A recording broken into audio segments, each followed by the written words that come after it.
une étincelle dans le feu des galaxies. Et si on fait bien attention, il y a toujours un univers qui grandit dans le regard de l'enfant qui regarde les étoiles. Voilà pour l'astronome.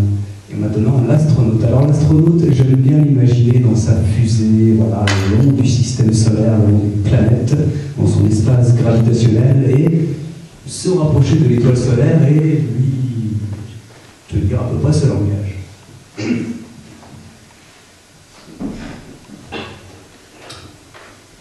Wesh, mon pote. Wesh, mon pote. Ouais, de ton côté, c'est chaud, y a rien à dire. Tu me reconnais? 1, 2, 3, soleil, c'est à ça qu'on jouait. L'univers ne s'arrête pas de grandir. Moi, je suis un gâteur, je fais partie de ton secteur. Ici, c'est cool, j'ai pas de fuseau horaire. Dans ma fusée, je fuse et je fais des nuits de 36 heures. Eh, t'inquiète, j'ai pas de chourave, j'ai assez de lumière au fond de moi. Eh, j'ai croisé masse de météores, je suis toujours passé à trappe. Eh, l'univers, c'est la zone, le cosmos, c'est le dawa. Eh, en tout cas, c'est pas mal chez toi. C'est vrai, c'est un joli coin. Yeah, il y a des tonnes de planètes en piste. Eh, la tête de moi, si j'avais un petit car comme le tien, j'irais pécho la lune au moment de l'éclipse. À part toi, il y a qui comme étoile? Si tu veux parler de Gomberg, il y a celle du Berger, mais on dit qu'elles sont des millions. Alors si on abrège, je dirais que les filantes, ce sont mes préférées. Je t'aime bien, Soleil. C'est vrai, t'as vu, mais il n'y a pas que toi qui m'as ébloui. Tu te souviens? Ma voie lactée, c'était ma voisine de quartier. Eh, depuis qu'on a la tête et la terre qui tournent, oh, clavier ta drôle de bled. Alors toi, Soleil, je t'aime bien, mais je te préfère quand tu es ici, mon pote. Merci pour le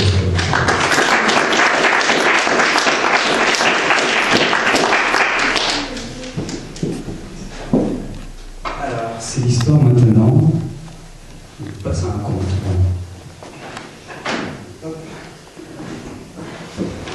Voilà, comme ça. Ouais. C'est l'histoire de Blanche Page. Blanche Page et les 7 mots. Quelque part dans la cité monde vit une jeune fille qui s'appelle Blanche Page. Pourquoi l'appelle-t-on comme ça? Car depuis le CP, depuis le début de sa scolarité, en fait, Blanche Page n'arrive pas à écrire. Elle a appris à lire difficilement et sa page est toujours restée plus ou moins blanche. Les mots ne viennent pas, les mots lui font peur. Un soir, le directeur de son école allume son ordinateur et enclenche un programme informatique qui s'appelle Miroir. Et le directeur pose la question: Miroir, miroir, logiciel, miroir, dis-moi qui est la plus bête. L'ordinateur me répond: veuillez reformuler votre question, s'il vous plaît, je ne comprends pas la demande. Le directeur insiste: c'est simple, dis-moi celle qui a les plus mauvaises notes, celle qui a du mal à lire, à écrire, celle qui est la plus mauvaise à l'école. C'est ça que je veux savoir, monsieur le directeur. Blanche Page, répond l'ordinateur. Alors le directeur convoque la maîtresse de Blanche Page et lui demande: ramène-moi son cœur. Je veux dire, ramène-moi son carnet de notes. Et une note, bulletin scolaire, comme vous voulez. La maîtresse hésite un petit peu et au début, elle fait quelque chose. En fait, elle va aller chercher le cahier de notes d'une autre élève. Une élève qu'on appelle Élodie Fan et qui en tout cas a de meilleurs résultats scolaires que Blanche Page. Et voilà, elle change les étiquettes sur le bulletin scolaire et amène au directeur. Mais le directeur se rend compte assez vite. Et s'adresse à l'institutrice et lui dit: mais tu sais, il ne faut pas mentir sur ces choses-là. Je t'ai dit de me rapporter son cœur, mais en fait, c'est pour mieux l'entendre briller. Tu n'as pas à avoir peur. Par contre, il faudra dire à Blanche-Page demain matin, que faites-vous demain? Demain, on part en classe nature, dit la maîtresse. D'accord, alors avant d'aller en classe nature demain, tu diras à Blanche-Page que nous allons convoquer ses parents pour leur parler de ses mauvaises notes. La nuit se passe, le lendemain, voilà, les enfants vont à l'école, et juste avant d'entrer dans le bus pour aller à la classe nature, la maîtresse pose sa main sur l'épaule de Blanche-Page, et lui dit ceci: voilà, nous allons convoquer tes parents pour parler de tes mauvaises notes. Et c'est tout. Elle ne rajoute rien.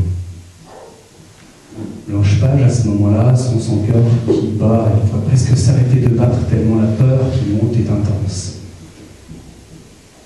Et pour la première fois de sa vie, Blanche-Page va faire quelque chose de fou, de quelque chose qu'elle n'aurait jamais pensé faire. Lorsque le bus arrive dans la forêt, Blanche-Page s'enfuit. Alors, Blanche-Page est comme tout le monde, comme tous les enfants du pays terrien, elle peut avoir peur de se perdre en forêt. Et à ce moment-là, elle a toujours peur de se perdre en forêt. Mais ce dont elle a encore plus peur, c'est de l'école, de tous ces mots, de la convocation, de ce moment et de cet espace où le directeur, sa maîtresse et ses parents vont se retrouver ensemble pour parler d'elle. Et elle en a beaucoup plus peur. Alors Blanche-Page s'enfuit dans la forêt. Très rapidement, tout le monde la cherche. La maîtresse se lamente, se dit « c'est de ma faute ». Je lui ai dit qu'on allait convoquer ses parents, mais je ne lui ai pas dit qu'il ne fallait pas avoir peur. Le directeur, lui, il commence à s'en vouloir un petit peu aussi. Il se dit non, c'est peut-être ma faute aussi. Je t'ai demandé de me ramener son cœur. J'ai demandé à l'ordinateur qui était la plus bête. Moi aussi, je ne suis pas sûr d'être un bon directeur. Et les parents, allant à l'école, rencontrant le directeur et la maîtresse, n'ont pas l'air plus encouragés que ça. Les parents disent, vous savez, on s'en doutait un petit peu. En fait,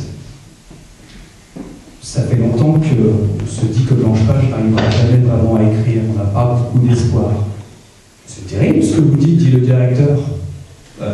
Hier soir, j'ai demandé qui était la plus bête, mais vous, c'est... Et les parents, alors, demandent au directeur, mais franchement, entre nous, tous les enfants ne sont pas capables d'avoir tous les mêmes résultats. Ce n'est pas possible. Tous les cœurs de tous ces enfants, de tout le pays terrien ne peuvent pas briller d'une même lumière. Ce n'est pas possible. Et le directeur leur répond peut-être. En fait, je ne suis pas sûr. Parfois, j'ai du mal à y croire. Mais je sais qu'il y a quelque chose de très important, c'est que si un jour, je dis qu'un de ces cœurs n'a pas le droit de briller, alors il vaut mieux que tous les cœurs s'éteignent.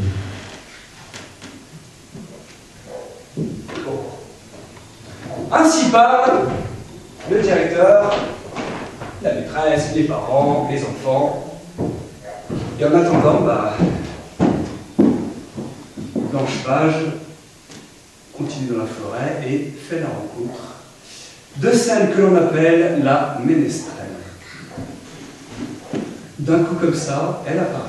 Alors, il s'agit de la ménestrelle, donc forcément, elle doit vérifier que tout est au complet. Alors la ménestrelle apparaît. Quelle sonorité a-t-elle fait apparaître la ménestrelle ce coup-ci? On ne sait pas. Le vent dans les branches, un bruit de pas, un bruissement des feuilles de la forêt, on ne sait pas trop, mais il suffit d'un son pour la faire apparaître. Et la ménestrelle apparaît et vérifie que tout est au complet. Alors, des mains. Parfait. J'ai mes mains, mes jambes, la bouche, très important la bouche, la langue, les oreilles, c'est bon, tout est au complet. Qui es-tu? Demande Blanche-Page. La ménestrelle. Voilà qui je suis justement. Alors je sais, ce mot n'existe pas au féminin. On dit le ménestrel, je suis la ménestrelle, E-D-Z-E à la fin. Voilà qui je suis justement. D'accord, dit Blanche-Page, mais ça fait quoi une ménestrelle? Une ménestrelle, ça chante, ça joue, ça voyage sur les chemins, et ça joue, et ça chante, et ça voyage encore sur les chemins. Je suis comme ça. La ménestrelle traverse les âges et choisit ses seigneurs. Ses seigneurs, demande Blanche-Page. Oui, ses seigneurs. Le ménestrel est le musicien qui joue au seigneur, mais moi je choisis mes seigneurs. Et qui sont mes seigneurs? Ce sont tous ces hommes, tous ces hommes, toutes ces femmes, tous ces gens que j'ai rencontrés sur la route et qui en valaient la peine. Mais toi, comment t'appelles-tu? Moi, c'est Blanche-Page. Blanche-Page. Joli nom. Pourquoi Blanche-Page? Et Blanche-Page, je réponds, bah voilà, j'ai toujours eu peur des mots, je n'ai jamais réussi à écrire, alors on m'a appelé Blanche-Page. Ma page est toujours restée blanche. D'accord, mais que t'arrive-t-il quand tu essayes d'écrire? Quand j'essaye d'écrire, je tombe dans les pommes. Je m'évanouis à chaque fois. À chaque fois que j'essaye d'écrire un mot, le mot ne vient pas et pouf, je tombe dans les pommes. Dans les pommes? Dans les pommes, dit la ménestrelle, mais c'est génial, en tout cas ça vaut mieux que de tomber sur un os. Si tu atterris dans les pommes, tu peux toujours en croquer une pour mieux redécoller ensuite. Si tu savais, ménestrel, parfois ce sont les pommes qui tombent sur nous. On raconte même qu'une pomme est tombée un jour sur la tête d'un grand savant qui s'est demandé ensuite pourquoi la lune ne tombait pas. Mais ce n'est qu'une légende urbaine, en fait, on n'a pas besoin de se prendre une pomme sur la tête pour avoir la tête dans la lune. Alors de quoi as-tu peur, Blanche-Page? Des mots. J'ai peur des mots. J'ai peur des mots. Les mots sont des fruits délicieux. Ils ne sont pas empoisonnés. Pourquoi en as-tu peur? Justement, j'ai peur de ne pas en avoir. De ne pas réussir à en trouver, de ne jamais en attraper. C'est de ça dont j'ai peur. C'est ça, dit la ménestrelle. Alors, les graines donnent les arbres qui donnent les fruits. Ou encore, les eaux de la pluie donnent les vapeurs d'eau qui donnent les eaux des nuages qui en donneront la pluie, qui donneront les eaux des fleuves et des mers, des rivières, des océans. Les mots, c'est plus simple. Un mot donne d'autres mots qui donnent d'autres mots. Et à partir d'un mot, tu peux en avoir une centaine d'autres. En fait, les mots sont comme l'univers. Comme l'univers. Avant, tout l'univers était contenu en un point. Tout l'univers, avec tous ces points d'exclamation, de suspension, d'interrogation, tous ces points contenus en un seul. De la même manière, avec un mot, un seul mot peut donner à tous les autres. Et en attendant Blanche-Page, puisqu'un mot peut créer un univers, je te propose ce soir d'en choisir 7. 7, et tu le voudrais. Je ne vais pas vous dire ici les 7 mots choisis par Blanche-Page. 7 mots anodins, 7 mots parmi d'autres, mais 7 mots qui commencent à en donner d'autres. De la même manière qu'avec le mot branche, tu amènes à tous ces troncs, ces racines, ces lichens, ces arbres, toute cette forêt, ce champ lexical de la forêt. De la même manière qu'avec une seule goutte, tu as tous les mots comme océan, pluie, nuage, ouragan, tempête. Avec ces 7 mots, Blanche-Page commence à faire son réservoir. Mais au bout d'un moment, elle retourne voir la ménestrelle et lui dit « J'ai un souci maintenant. » Au début, je n'avais pas assez de mots. Mais maintenant, j'en ai trop. Alors, comment je fais? J'ai peur de faire des ratures. Pourquoi avoir peur de faire des ratures? Les ratures sont belles, dit la ménestrelle. En tout cas, dans un poème, les ratures sont toujours belles. J'ai hâte de les voir, les ratures. D'accord, mais si je n'utilise pas tous mes mots, est-ce que ces mots vont mourir? Est-ce que les mots que je n'utilise pas, ou est-ce que les mots que je ratire vont saigner, vont mourir, vont se sentir abandonnés? Ce sont que des mots, dit la ménestrelle. Mais on peut faire quelque chose pour toi si tu veux.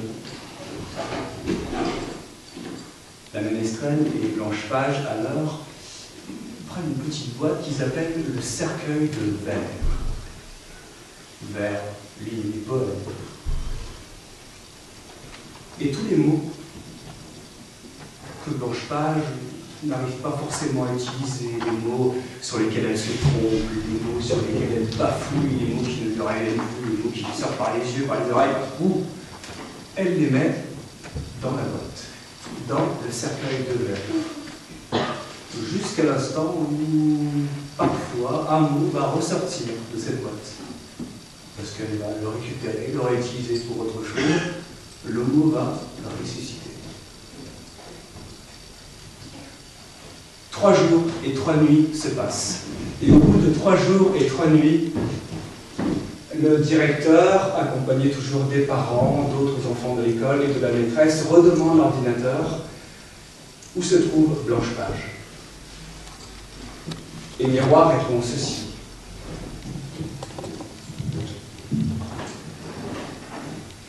Partout. Comment ça, partout? Demandent les parents. On ne peut pas être partout à la fois, ce n'est pas possible. Et pourtant, répond Miroir, Blanche Page est partout. Avant le temps. C'est impossible, on ne peut pas être avant le temps, ça ne veut rien dire, dit le directeur. Et pourtant, Blanche Page est partout, sur chaque point de l'espace et du temps, avant, après, à travers les âges, par-dessus monts et bois et à travers tout le pays terrien. Blanche Page est partout, par-dessus monts et bois, le long de centaines de paysages, à travers des canons, des déserts, des plaines arides. Blanche Page est partout et elle est en train d'écrire un poème. Elle rêve. Elle imagine perdre haleine, elle est toujours dans la forêt, mais son esprit est bien ailleurs. Blanche Page vagabonde, elle est en train d'écrire un poème. Sur son carnet de notes, sur ces pages qui sont toujours restées blanches, des premiers mots ont été écrits. Des mots raturés, certes, avec des taches, des fautes, ce que vous voulez, mais des mots. Et les mots mènent à d'autres. Les mots mènent à d'autres mots, et petit à petit, les pages se tournent, et Blanche Page est toujours de partout. À la fois partout et nulle part, sur chaque point de l'espace et du temps. Blanche Page a écrit son poème. Et le lendemain, lorsque Blanche Page quitte la forêt et rejoint le village, 3 premières pages sont griffonnées, froissées, toutes raturées, quasiment illisibles. Un poème. Et comme dirait la ménestrelle, Cripe et croche et mon histoire retourne dans sa poche. Mais si j'ai quelque chose à rajouter, si l'enfant que vous croisez, un de ces 4, s'il vous dit « je n'aime pas les maths, je n'aime pas le français », dans ce cas, dites-lui que 3 fois 1 sera égal à 3 souris en forme de lune, que 3 fois 2 sera 6 écureuils dans la forêt de ses rêves, que 3 fois 3 lui donnera 9 cabanes en forme de voyage, que 3 fois 4 ça fait 12 tours de manège, que 3 fois 5 ça fera 15 étoiles dans nos yeux, que 3 fois 6 fera 18 forêts pour un seul arbre.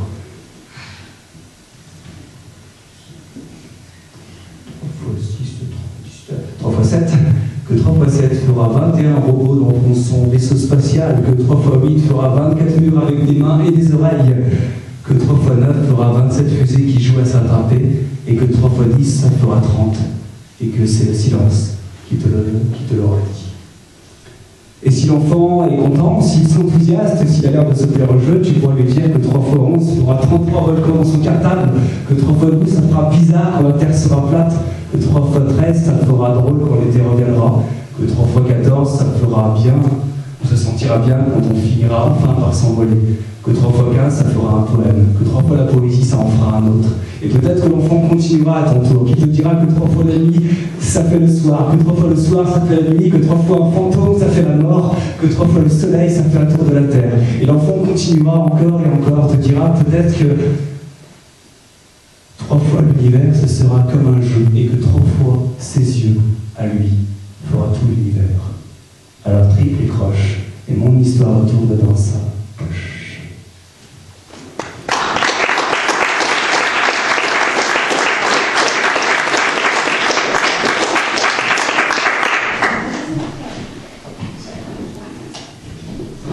Alors, un bref interlude musical pour reposer. Pour reposer quoi? Pour reposer la partie du cerveau qui s'occupe des mots.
J'ai peur d'écrire car depuis tout petit, écrire, c'est comme se prolonger soi-même en espérant ne pas faire trop de ratures. C'est quoi mettre son cœur à cri, à cœur, à cran, à tout nu dans les flammes en espérant que tout ça soit Félix. C'est se servir d'un stylo comme un truc qui peut te plomber toute ta confiance en toi. Wesh la pétoche, tu empêches mon manuscrit, écrire, non. Ce n'est pas si fastoche. Et je ne te parle même pas de poésie. C'est toujours le mot qu'on m'a écrit, mais ce n'était pas le bon. Ou alors le bon mot, mais On a mal écrit. Ah. Et il y a de quoi s'en faire. Ouais. Des fautes de grammaire, de conjugaison, de grammaire, de syntaxe, de ponctuation. Mais qu'est-ce qu'elle est scolaire, ma galère? Disait l'enfant de l'univers en forme d'interrogation. Des fautes de mazette.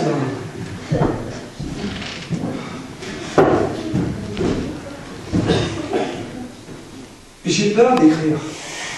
Pourquoi? Parce qu'après, je pourrais à peine rattraper l'autre. Je pourrais à peine lui dire « Attends, s'il te plaît, attends !» C'est pas tout à fait ça que je voulais écrire. Mais trop tard. En apparence, trop tard. En apparence, les mots seront déjà figés sur papier. En apparence, je ne pourrai rien y changer.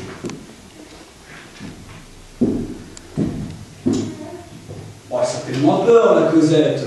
On se contente de parler, on s'exprime sans queue ni tête, on le pose pas sur papier. La poésie se ferait plus discrète, on y gagnerait même en vérité. Alors un jour, ça y est, tu as tellement besoin d'expression que tu pourrais gerber, vomir ta vie entière. Et là, tu prends la plume avec la sensation d'être pris dans du goudron et tu te jettes à l'encre. Si comme moi, tu flippes. Si comme moi tu flippes, si comme moi tu flippes ta race humaine, alors la poésie se nourrit de toutes celles et ceux, et tout le monde peut s'en saisir. Ceux qui disent le contraire sont des imposteurs. Car nous sommes des millions, partagés entre la peur, l'envie et le courage d'écrire. Des millions. Le premier témoignage. Waouh, c'est comme un jeu vidéo, genre Mortal Kombat prise de tête, mais quand je fais le topo, j'ai l'impression d'avoir des mots, mais il me manque la manette. Deuxième témoignage. Ah, moi j'aimerais bien écrire, mais j'arrive pas à trouver la bonne image poétique de Marc. Troisième témoignage. Et moi j'en ai soupé, et moi j'écris avec mes pieds, et moi j'en ai mal à l'estomac tellement je n'ai pas confiance en moi. Des millions.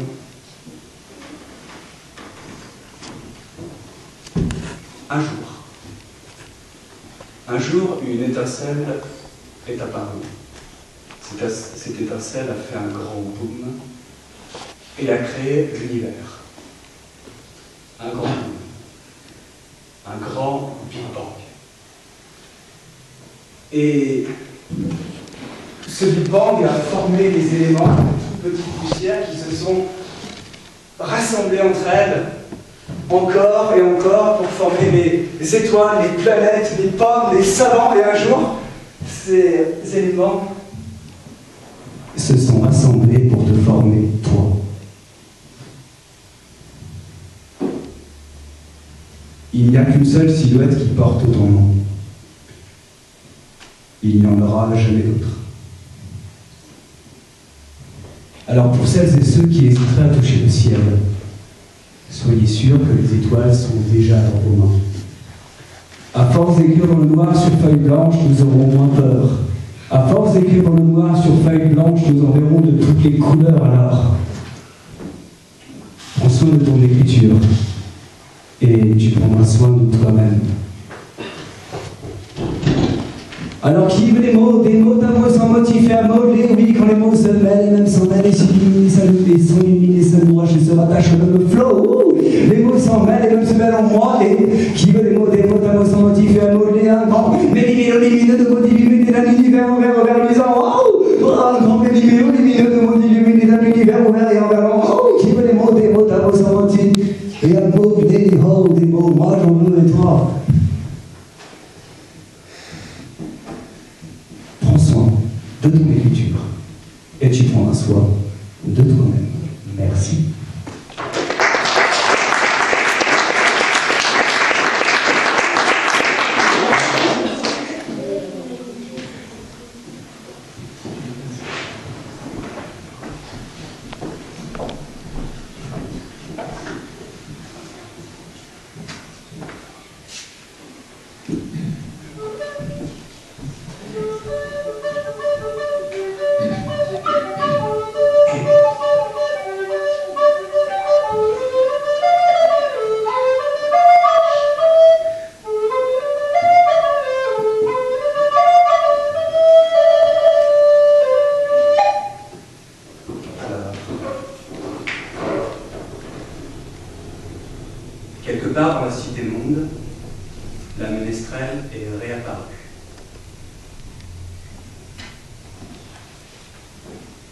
pas le temps de vérifier. Est-ce que ces 10 doigts sont au complet? Est-ce que ce sont plutôt majeurs, mineurs, ou clé de sol, clé de fa? La ménestrelle ne se pose pas ces questions-là à ce moment-là. Elle sent l'urgence.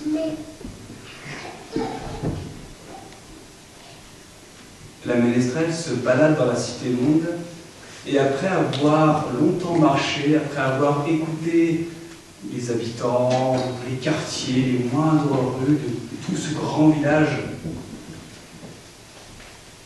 la ménestrelle revient au cœur du village et se dit « il y a un souci ». Le grand village a oublié son chant. Je sais, la ménestrelle, je suis la ménestrelle, je connais les chansons des cités, je connais chaque chanson, chaque comptine qui va avec telle rue et tel quartier. Mais je crois que la cité monde a oublié son chant. J'en suis sûr maintenant. À ce moment-là, un mendiant s'approche de la ménestrelle et s'adresse à elle. Il sait que c'est la ménestrelle, il ne la porte pas forcément dans son cœur. Il lui demande, mais qu'as-tu remarqué d'autre encore? Que se passe-t-il encore dans la cité monde? N'as-tu pas remarqué que les rats étaient revenus? Et la ménestrelle répond, oui, j'ai vu les rats. Les rats commencent à revenir dans la ville. D'ailleurs, avec autant de rats, faites attention, vous finirez par avoir un retour de la peste ou du choléra.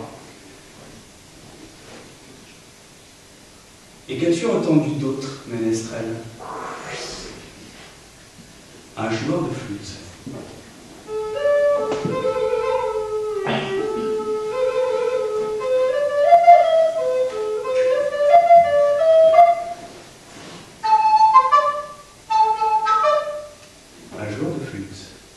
Un joueur de flûte qui, pour une raison étrange, quand il joue au rat, les rats l'écoutent, même le suivent. Et le joueur de flûte a, comme ceci, ce faisant, commencé à débarrasser la ville de ses rats. Et la ménestrelle alors se dit, oui, d'accord, j'espère que la ville, cette fois-ci, va penser à payer le joueur de flûte, à le payer pour son travail et à le remercier. Pourquoi dis-tu ça, le mendiant? Parce que je connais la chanson, dit la ménestrelle. Je sais comment l'histoire risque de se terminer. Qu'as-tu encore vu d'autre? Demande le mendiant. J'ai vu l'Arlequin. L'Arlequin qui joue alors, sur les marches du palais, plutôt sur l'escalier en ruine qui s'appelle le palais, et qui n'était pas du tout un palais. L'Arlequin, mais je remarque aussi que l'Arlequin, il a beau jouer, chanter aux passants, essayer de raconter des histoires un peu dans la rue, de moins en moins de passants l'écoutent, de moins en moins d'enfants ont envie de rire et s'arrêtent devant lui pour s'amuser. De quoi as-tu peur? Demande le mendiant. Un joueur de flûte qui n'est pas payé, et alors, la même affaire. Il repartira et cherchera fortune un jour. Un Arlequin dont tout le monde se moque. La belle affaire.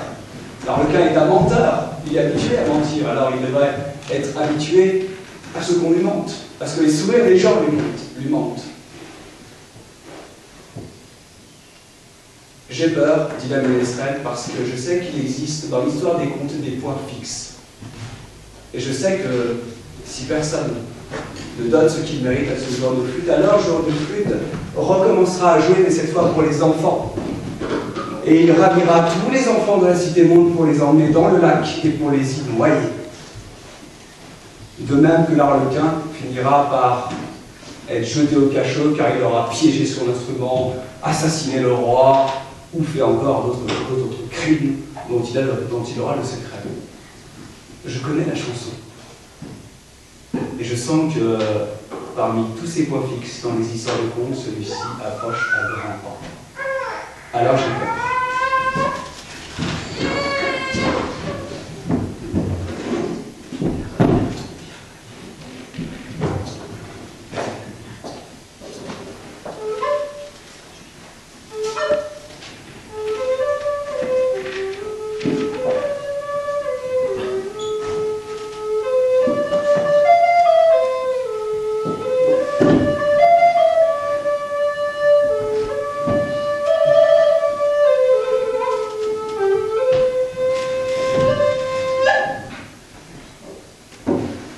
et ce qui devait arriver, ou plutôt ce qui ne devrait jamais arriver, arrive. Après avoir débarrassé toute la ville de ses rats, le joueur de flûte n'est pas payé, n'est remercié, récompensé par aucun des habitants. Alors le joueur de flûte reprend sa flûte et se met à jouer pour les enfants du grand village. Et tous les enfants du grand village, les enfants de la rue du grand village, suivent le joueur de flûte en direction du lac. À ce moment-là, dans la cité monde, un quartier prend feu. Tout le quartier des Colombes qui a pris feu, car l'arlequin vient d'incendier les lieux. La ménestrelle, elle, a choisi de se taire. Mais il se passe autre chose. La ménestrelle relève la tête, le mendiant lui demande « Le temps a l'air figé. » C'est étrange. Minuit a sonné depuis un moment déjà. Les enfants devraient tous être noyés dans le lac. Mais le temps a l'air figé. Que se passe-t-il? Et la ménestrelle se contente de montrer la colline qui surplombe la ville et le lac, et lui dit « Regarde, c'est le joueur de flûte. »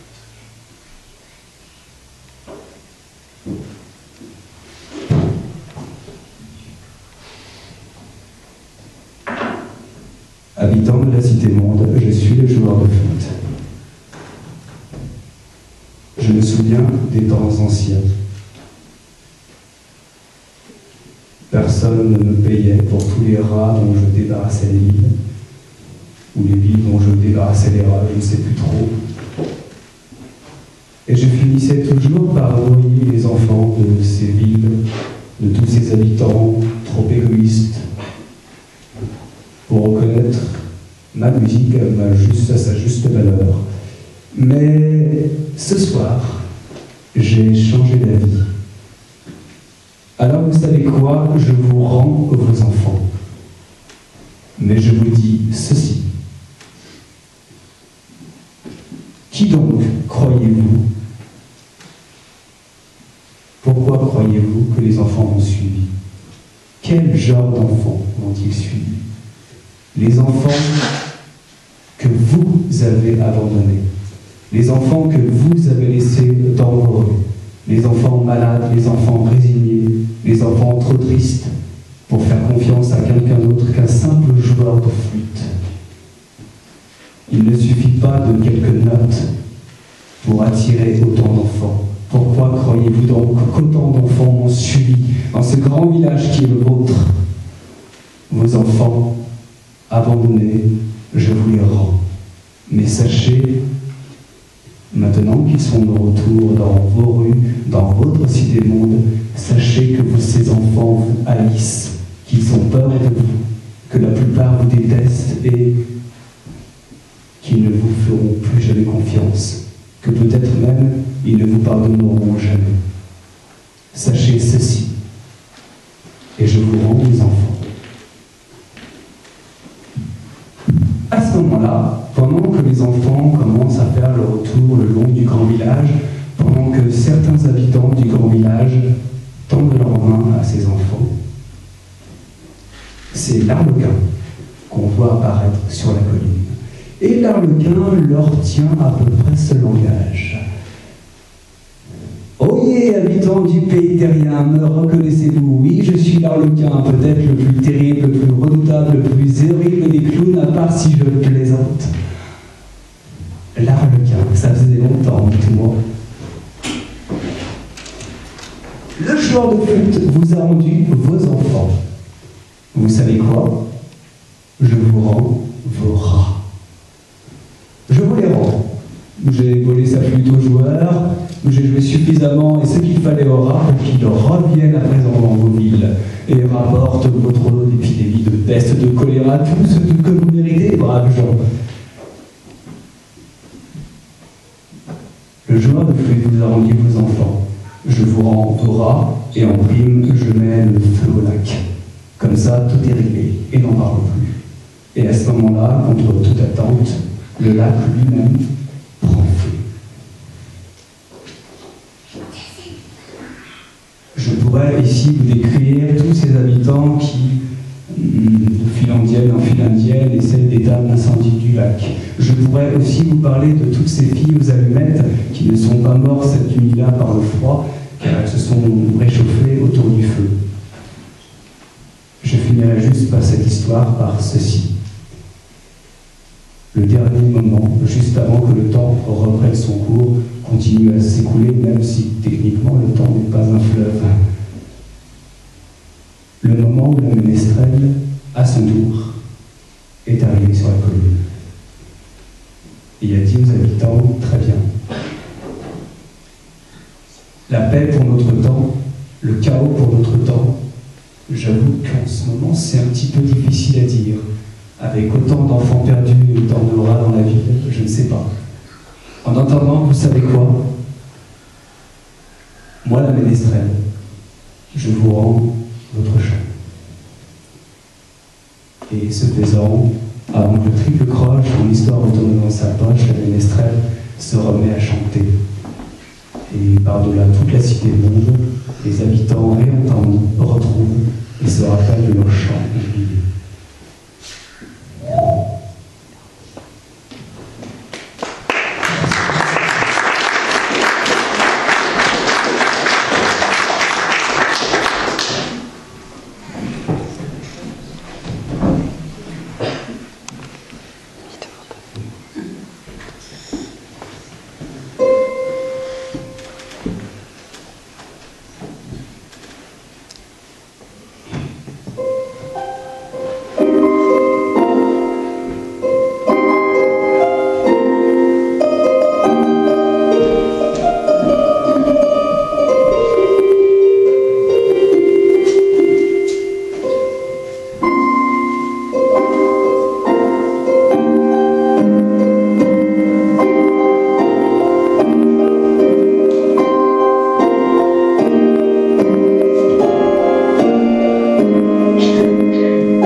Répondez plus fort si vous n'êtes pas mort.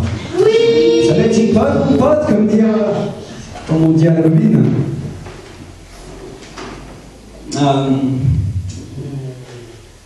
Tiens. Alors, un texte que certains connaissent déjà, je vais vous faire à l'école, je pense. Facile, un texte qui s'appelle Les points d'interrogation. Alors, pour ce texte, c'est simple. Je suis un enfant, un grand enfant entre 9 et 999 ans, on va dire.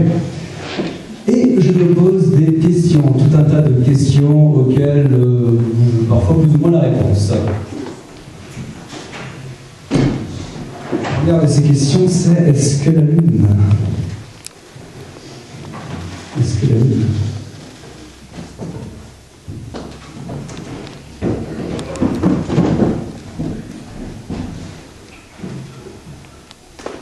Maman? C'est qui la maman des étoiles? Papa, c'est qui le papa des météores? Maman, pourquoi il saigne le crépuscule? Papa, pourquoi elle hésite la mer?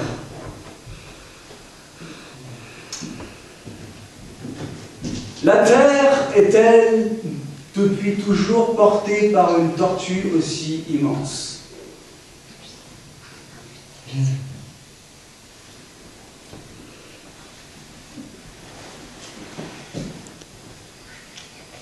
Ça existe les arbres qui rêvent. Ça existe les arbres qui parlent.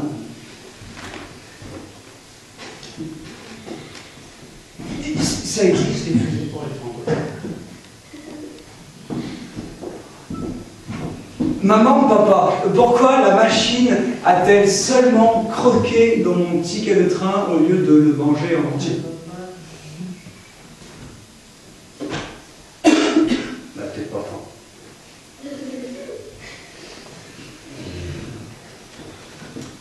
Maman, papa, c'est comment l'envie après la mort. Est-ce que les morts font des enfants? Les adultes, comment naissent les adultes?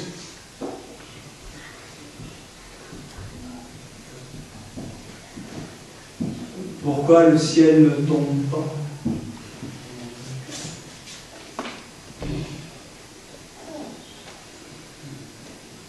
La nervure des feuilles, est-ce l'ombre des vertèbres de l'arbre? Est-ce que la neige a une mémoire? Est-ce que les pierres peuvent se reconnaître entre elles? Et comment font les parapluies pour ne pas s'enrhumer? Pourquoi les refuges sont-ils parfois si durs à atteindre? Et si je descends le temps en même temps que le temps me remonte, où suis-je?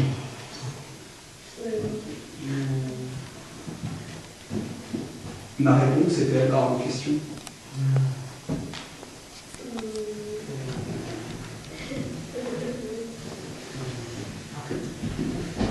Maman, papa, c'est où le paradis des trains? Maîtresse, c'est depuis quand que le ciel est en haut? Comment fait-il pour ne pas tomber? Comment fait le soleil pour se rafraîchir? Si le soleil brûle, d'où vient ce feu de camp? Où va-t-il? Où va-t-il le feu quand il s'éteint? Où va le vent? Quel âge a-t-il? Pourquoi ne rentre-t-il jamais chez lui? Pourquoi mon collège était dans la lune? Et la réponse pour de vrai est encore un point fermé d'interrogation. Est-ce que la lune? Comment font les avions pour ne pas manger les passagers? Et si je change de pays, de continent, comment le ciel va-t-il me suivre?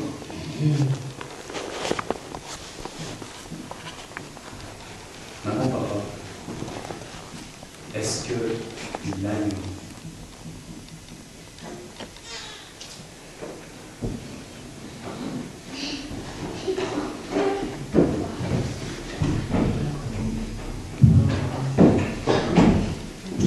Alors, il était une fois, il y a un phénomène étrange, insolite, inquiétant qui se passe depuis quelque temps dans la cité monde.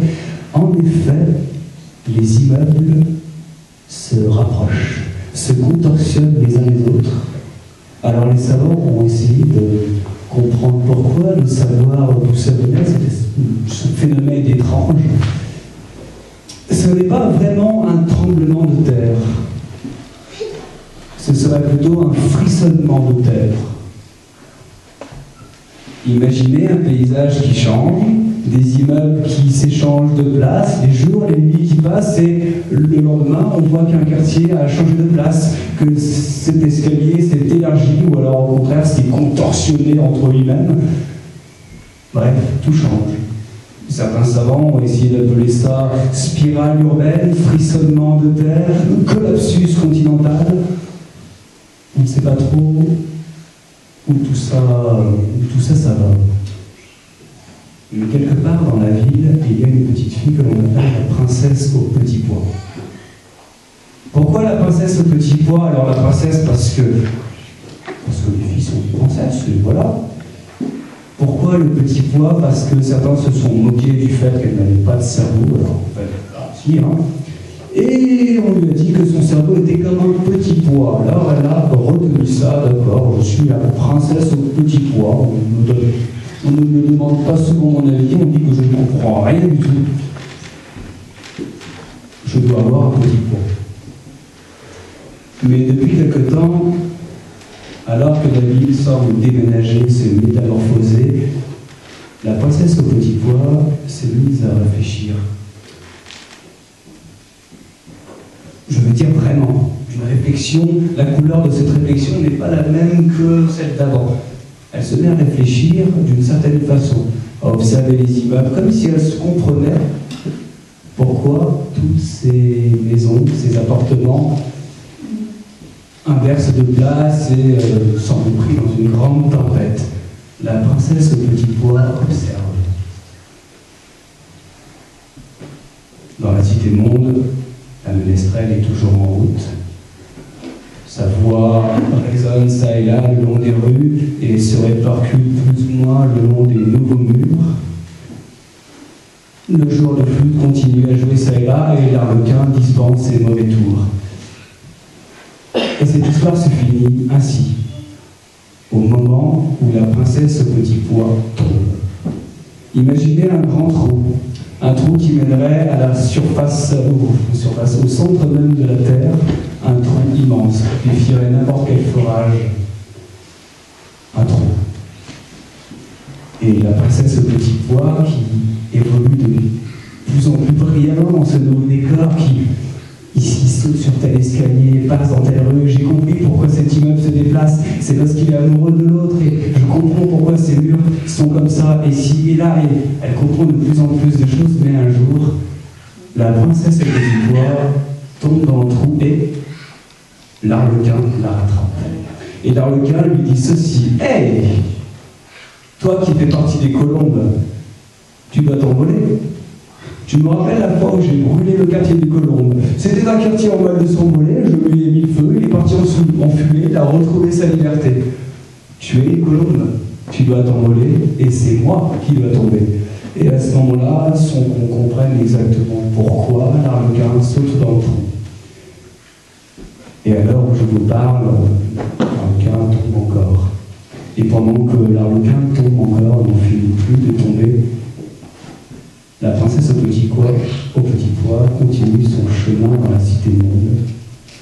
Ouais, petit pois, je t'en prie. Continue son chemin dans la cité monde, et plus l'un tombe, plus lui s'envole, telle une colombe dans le pays dernier. Merci.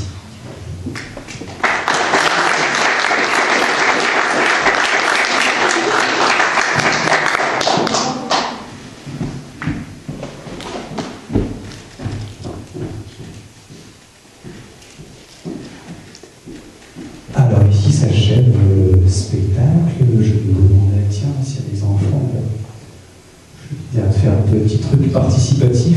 Vous savez quoi? Je vous propose un poème corporel à la fin. En fin de spectacle, un poème corporel, je suis là avec le soleil. Un poème corporel, une manière de faire de mime, langage des signes, théâtre, un mélange de tout ça. On prend un poème, on le décompose, on met des gestes avec. Et ça, je le fais souvent avec les enfants. Vous savez quoi, pour une fois, on va être tous de grands enfants. Vous allez vous lever. Et je vais vous signer, c'est-à-dire vous allez répéter ce que je fais, je laisse des paroles pour moi, voilà. Et vous allez peut-être vous en signer.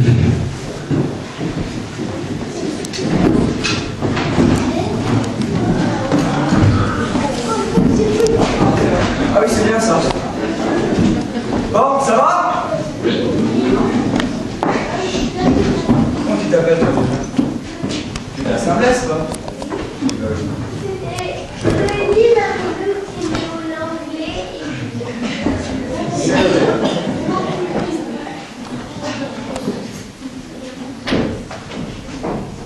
Alors, prêt?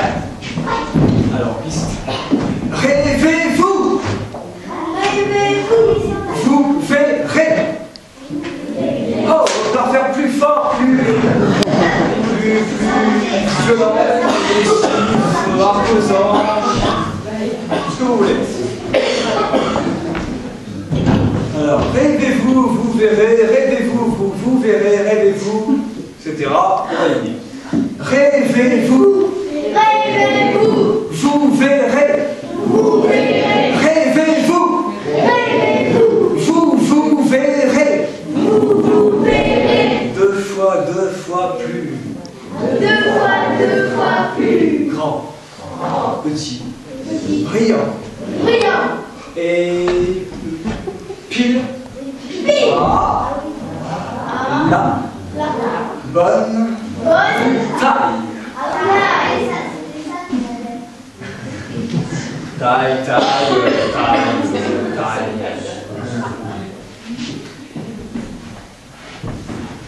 Bravo jour du pays terrien, merci à vous. Merci. À une prochaine fois peut-être. Et voilà, et bon festival des arts urbains. Alors je remercie ici la Murette pour avoir accueilli dans la salle. Le festival des arts urbains, Gérald pour m'avoir invité sur le temps du festival, autant pour le spectacle que pour les ateliers qui attendent encore demain. Et voilà, l'aventure continue. J'ai toujours beaucoup de plaisir à rencontrer les habitants de Saint-Lez-du-Buis, Chirins, Squaron, Le Pin. Donc de très belles choses chaque année. Et voilà, et je vous encourage à profiter du reste du festival. Allez voir Malopé aussi, il est génial. Voilà, merci à vous.